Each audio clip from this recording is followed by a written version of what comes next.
Sveiki visi.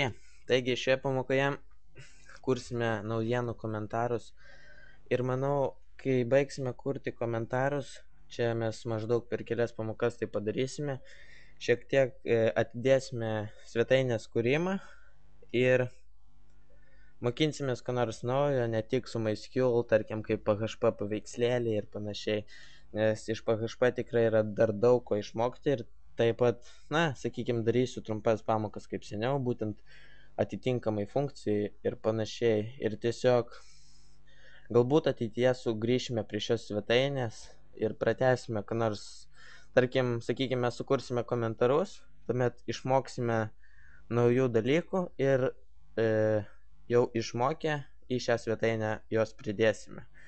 Sakykime, mes išmoksime sukurti savo paveikslėlį su PHP ir tuomet į šią svetainę įsidėsime būtent tą paveikslėlį sukurtą PHP. Kad ir kokį nors skaitliuką, kuris skaičiuos, kiek vartotojų apsilankė svetainė. Ir visa tai bus paveikslėlė. Taigi tiesiog padarykime komentarų sistemą, tai iš pradžių tiesiog susikurkime lentelę. Taip, lentelė komentarai, tiesiog komentarai, toliau komentaro numeris, komentaro autorius, komentaras, toliau kada jis parašytas, tai yra data, tai jau 4 laukeliai ir kuriai naujienai jis priklauso. Tai tiesiog taip, ID, toliau NID, tai yra tiesiog naujienos ID, kuriai naujienai jis yra parašytas, toliau autorius, irgi ID, sakykime, autorius, toliau pats komentaras, toliau jau varchar ir taip, ir data, kada jis parašytas.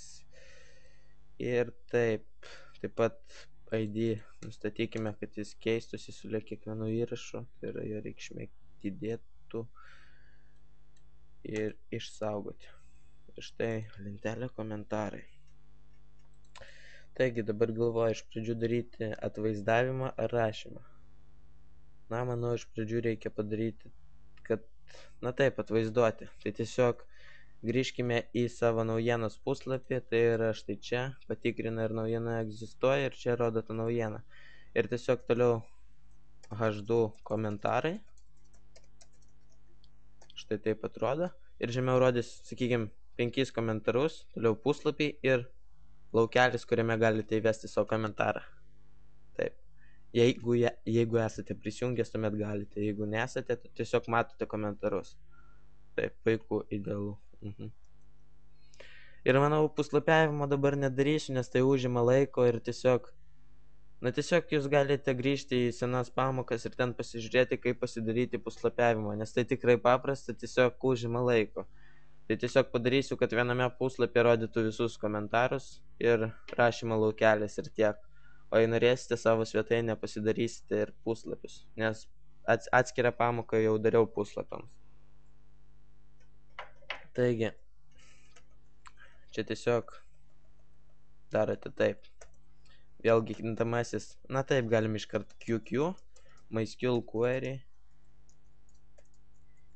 select viską from komentarai, ten kur NID, tai yra naujienos ID, kitaip tariant, pasirenka visus komentarus, kurie priklauso naujienai ir šios naujienos ID yra kieno. Tai tiesiog kieno. Tai visą tai skamba taip, pasirenka viską iš lentelės komentarai ir pasirenka tik tos įrašus, tai yra komentarus, kurių NID, kitaip tariant, kurie priklauso naujienai kieno, tai yra pagal ID. Tarkim, šios naujienos ID yra 1 ir pasirinks visus komentarus, kurių NID yra 1. Tai va. Ir toliau ciklas while, vėl row. Naudokime jau ne row, o kokį nors kitą, nes mes jau esame štai ciklas while ir tiesiog naudokime kitą kintamai, ne row, o kokį nors kitą, kadangi jis jau yra naudojamas. Ir galbūt mums rašant komentarą prireiks ir šiaip tiesiog naudokime ką nors kitą, kad nesutaptų. Tiesiog row 2 arba k row, tai tiesiog komentarų row lygu MySQL fetch ir nurodome QQ, tai yra štai šitą, kad būtent apdorojame informaciją į šį kintamai iš šio ir uždarome ciklą ir štai atvaizduojame toliau taip. Taip. Atvaizduojame slapyvardį tikriausiai ir komentarą ir gale datą. Tai puiku. Tai tiesiog boldas. Na taip, autorius vėlgi bus ID. Todėl mes turime padaryti taip, kaip tik. Dabar trumpam. Na, atvaizduokime iš pradžių tiesiog ID autoriaus. Tai yra tiesiog row autorius. Ir tarkim komentaras dvitaškis row komentaras. Štai ir breikas ir atvaizduojame tokią naujienos datą. Tai yra komentaro data. Štai. Palenktas tekstas ir date funkcija. Formatas imd hi. Užtenka, sekundžių nereikia. Ir po kablelio timestamp reikšmė, o tiksliau row ir data laukelis.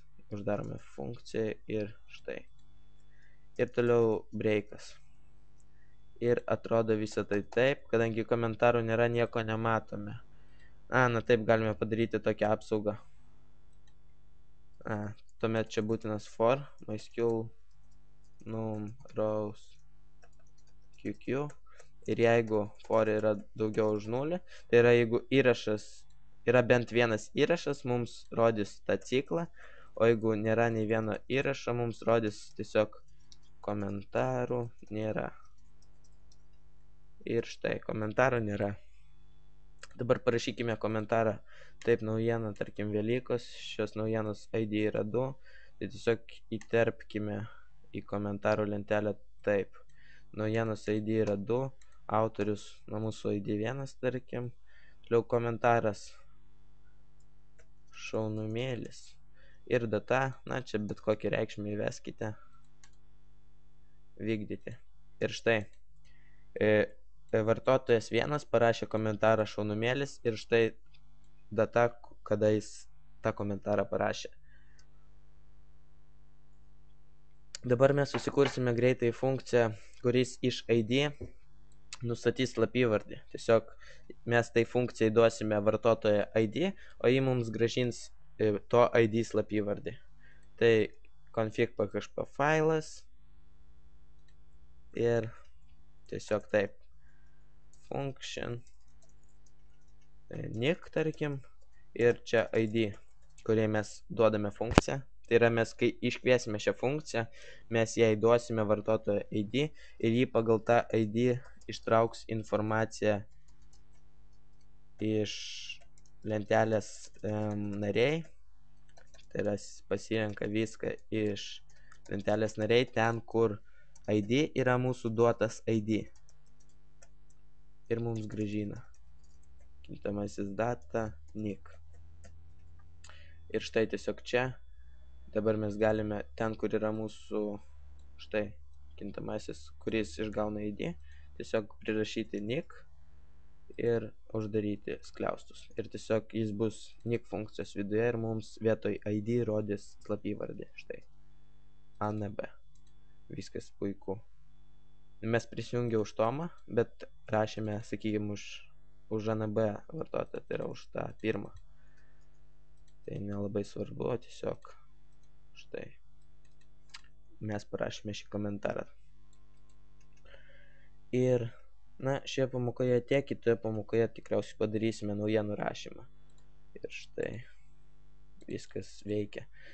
Ir kitoje pamokoje darysime naujienų rašymą ir pabaigsime būtent darbą su šia svetaine laikinai bent jau. Vėliau galbūt pratęsime, galbūt mes ją ateityje taip tobulinsime, kad bus labai puikiai svetainė ir grafiką darysime ir panašiai. Na, bet kol kas pristabdysime, tai tiesiog sukursime iki galo komentarus ir viskas. Taigi laukite kitos pamokos ir nepamirškite prenumeruoti pamoką. Viso.